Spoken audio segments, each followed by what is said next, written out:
Good afternoon and welcome to the Courtroom Chronicles, Trials of South Africa. My name is Busisiwe Mohapi, and if you're here for the first time, welcome to the channel. Welcome to the channel. If it's your birthday today, happy birthday, darling. We are sending you peace, protection, and people who won't gaslight you. Period. We don't want that for you. Now grab your tea and whatever that you need. We are about to get into it. So why did the judge refuse bail for the woman accused of murdering Jaiden Limik, the mother? This is the mother. So you've seen the petitions, you've seen the protest, and people who were calling her innocent, but the court wasn't buying all of that. And best believe they laid it out plain. Here are the reasons why, and I'm about to break it down to you. I've got 20 plus reasons that the court gave us today why Utsafini didn't get bail, and I'm going to get into it. So the reasons that this was denied, according to the ruling, there were 20 plus. So let us get into it. One is that she reported Jaiden missing while knowing he was inside the flat. And not only was he inside, but he was harmed. This is what the court had said. Secondly, she falsely blamed the transport driver, Mr. Kumalo, making him a suspect and violating his dignity. You can imagine what he went through. He's a transport driver, he deals with kids, and now he's being accused of not dropping off the child, and his house was searched, and he was accused that he might have done something to Jaiden. And when after they left Mr. Kumalo's place, they went to another child who is normally dropped off after Jaiden Limik gets off. And when they got to the child said, I'm the one who opened the door for Jaiden Limik to come out from that microbus.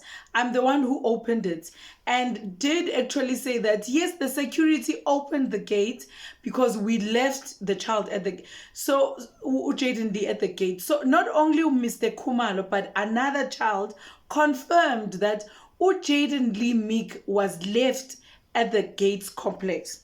So number 3, she returned at 4 a.m. If it's 5:20 something, 4 a.m., the fact is that she returned. So this is what the court had said, that she returned at 4 a.m. and allegedly moved Jaiden's body to the staircase to distance herself from that. And soon after she left, the child's body was discovered. And number 4, she left out her 4 a.m. return or 5 something return. In an official statement, the court called this deliberate. She left it out deliberate. The defense, the lawyer said this was a strategy of theirs that they did. But the state said they were blindsided. They didn't know this was going to be said. And then later on, they pretended like they've left this out deliberately, of which wasn't the truth. So she also told the court, now we are on number 5. She told the court about the blood-soaked underwear, but the crime scene photos disproved it. Remember, there was this underwear that was in there. Although the IO said there was no blood in it, but they did find underwear that was in the bathtub or a sink. And I also want to remind you that the child was wearing underwear when they found him. So I don't really know Uguti why did the magistrate talk about this, but she did mention that. Maybe I didn't hear clearly. You can also tell me in the comment section what you heard about the child's underwear. Number 6, she claimed a pillow with semen next to it was found, but the court said this was unverified. And I want to park here just a little bit and tell you about this story. So the defense, which is Mr. Naidu, told the court that there was a pillow that was found in another unit and not Tiffany's unit. And besides the pillow, there was something that looked like male bodily fluids, which was semen. So now this makes it as if the child had been violated in another unit. Now, I want you to pay attention because the magistrate spoke about this, so I need you to pay attention. So she had said this. Natalie Solomons, the activist, was in the court right inside when this was spoken about. So later when she was outside, she said, we never supported Tiffany. All we wanted was justice for Jaiden. What had happened was, when I came, Tiffany said the doctor handlers went to another unit, which was not true. She lied to Natalie Solomons and said a pillow was found and there was something that looked like semen next to it. The court said this was unverified. This was number 6 of the reasons why she shouldn't get bail that the magistrate spoke about. So she tried to deceive the court, actually, because I think she knew that Natalie will put that on TikTok. Natalie will talk about that. So she said, because you must remember that Tiffany knew that she was a suspect long before the activists, before we as South Africans knew that she is a suspect. And my question is, if she knew, why didn't she tell us? That, listen, guys, now all things, they're saying evidence points to me. Please help me out. As South Africans, we would have looked this, in a different eye. That's what I think. But she didn't. And she told Natalie all of that information. I think she was trying to deceive her as well and the court that besides her unit, there's another unit where evidence was found. So let us go now to number 7. She accused police of tampering with the occurrence book, but dropped the argument later. Listen, I need you to listen, guys, because if you do not listen, that is why you are saying this woman is innocent. Because remember when they said there were missing entries, 11 of them, when there were copies. Remember in court when that happened. So now that the magistrate says when the OP, the original OP, came to court, that argument was dropped. It was dropped. The one that made us to think that, man, those securities, why are there entries, 11 entries that are missing?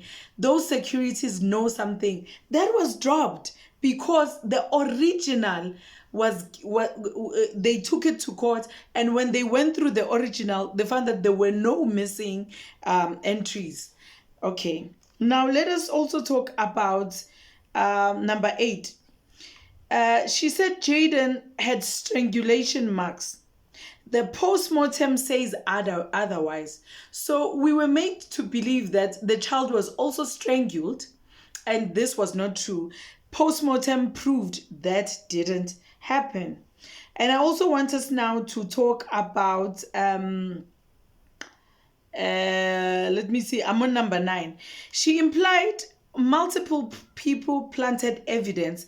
The court saw this as muddying the waters. Number 10, she gave various alibis and timelines, but none of these held up. This is what we were told. Number 11, she said the OB logbook in court was reconstructed again, but there was no proof. This is what the magistrate told us today. Number 12, the court said if she deceived the court, she can influence witnesses, especially her family. That if she could influence her own family, you can imagine what she can do with everyone else. So this is what the court had said on number 12. Number 13, her actions show a pattern of obstructing justice. The moving of the child, the allegedly moving of the child. Coming back in the morning, saying Mr. Kumalo didn't drop the child. When the security said the child was dropped off, he's the one who used his own remote to open the gate. she screamed and said the security guard is lying. So now, these are all these actions that we are looking at. The magistrate said there's a pattern here of obstructing justice. Let us carry on. Let us talk about now the public and flight risk factors. The magistrate said she had no fixed address. The place she was staying at was unstable with no lease. 15, she refused to give her mother's address, fearing community backlash. So I want you to go back with me. In court, the defense made it out to be as if the IO is the one that refused the mother's address and asked for the KZN address. Now I want you to use your thinking cap. Let me just say that. The IO told the defense, we were there listening, said, I didn't give the Durban address. You guys gave me that address.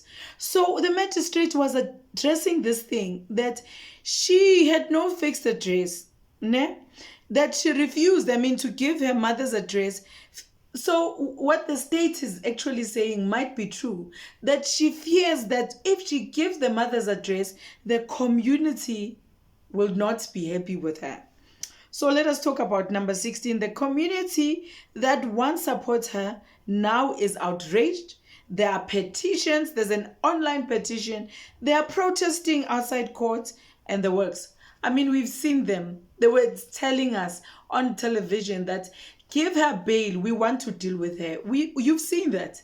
I'm guessing you've seen that. You've been watching the news. So this is what they were saying. So let us also go now to reason number 17. Releasing her could undermine public peace. This is what we were told. 18. The trial is in Gauteng. She will be based in Durban. The court asked, how will she get here daily? Is she going to use a flight every day in the morning, go back? How is she going to do that? So the court was asking that. Number 19. The court believes she has incentive to flee. Yeah, that was number 19. Let us also go now to strength of state's case and weak defense. Number 20, the postmortem found a 6 centimeter times 5 centimeter deep wound on Jaiden's scalp, which was fresh and it was forceful. Hey guys, man, this case is ripping me apart. I'm telling you, that is ripping me apart. So this child, when the child was found, that wound was fresh and it was forceful.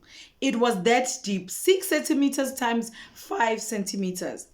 And then another thing that it was made out to be in the social media and other places is that the child might have been sexually molested.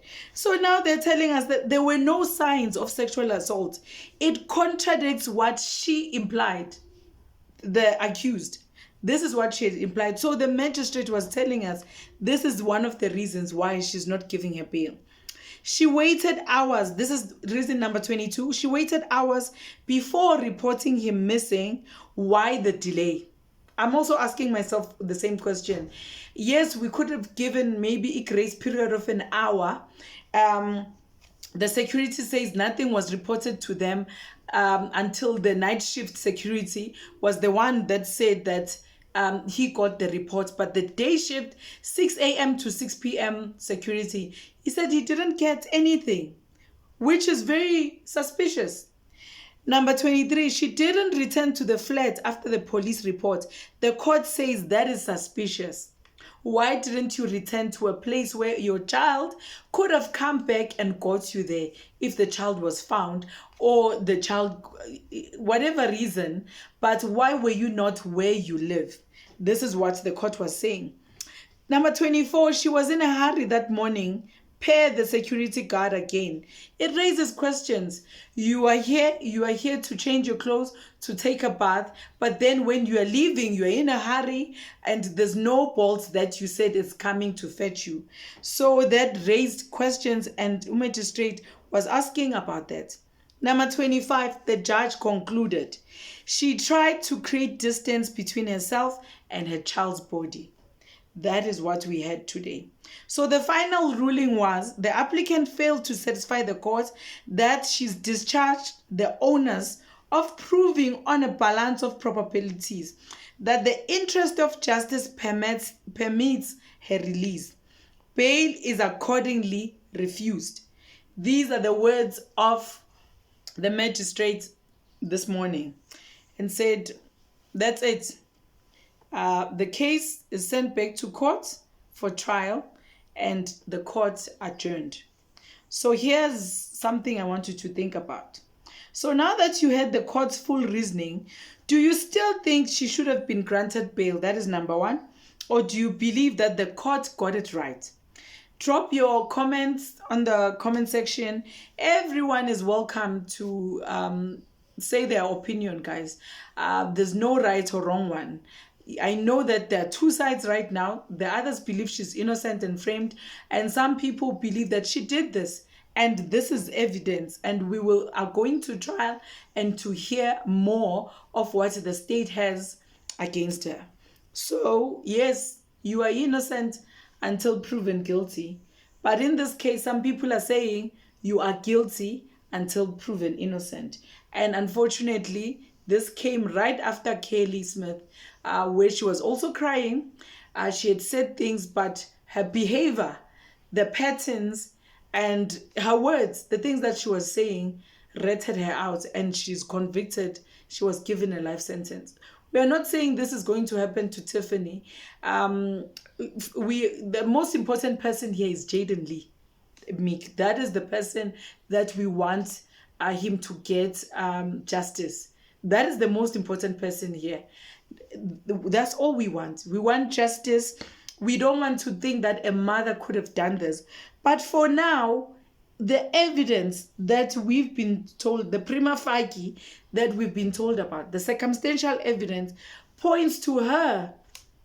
And all these things that we were wondering and asking ourselves about, the entries, when the OB, the original, was brought to court, that argument was dropped. So yeah, why was it dropped if it held weight? You see? So yeah, we don't know until the next one. God bless you. And yeah, let's keep it real and let's fight for the voiceless. And in this case, we are fighting for Jaiden Lee Meek. Oh, what a handsome boy. What a handsome boy. And what he went through. We are sorry, my baby. We are very sorry. Until next time, God bless you. Ciao.